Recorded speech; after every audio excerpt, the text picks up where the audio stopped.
क्या विकासनगर की ग्राम पंचायत ढकरानी में पर्यावरण कानूनों को खुलेआम चुनौती दी जा रही है?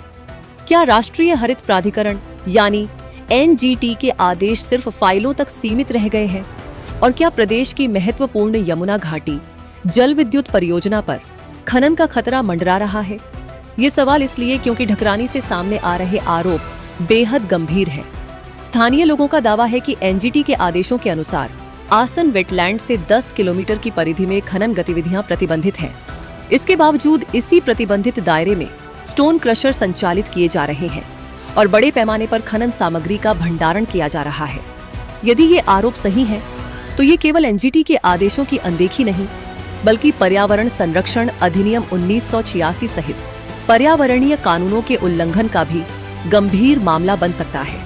आरोप है कि यमुना नदी से बड़े पैमाने पर खनन सामग्री लाकर दिन रात स्टोन क्रशरों में क्रशिंग की जा रही है और सैकड़ों ओवरलोड डंपरों के जरिए शक्ति नहर के पुल से देहरादून भेजी जा रही है।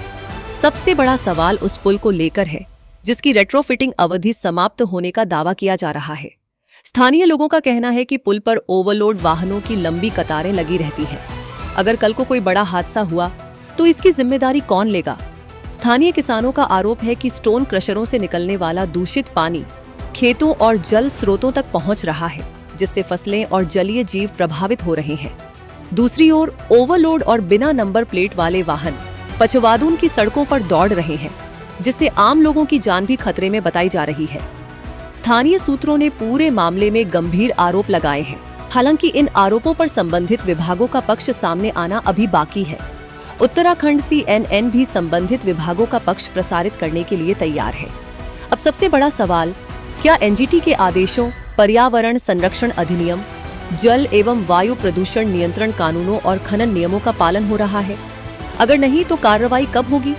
क्या प्रदेश की महत्वपूर्ण यमुना घाटी जल विद्युत परियोजना, आसन वेटलैंड और किसानों की आजीविका को खतरे में डालने वाले इन आरोपों की निष्पक्ष जांच होगी, या फिर एक बार फिर वही तस्वीर देखने को मिलेगी? माफिया मस्त, प्रशासन पस्त और जनता त्रस्त। विकासनगर से उत्तराखंड CNN के लिए मनोज चौहान की खास रिपोर्ट।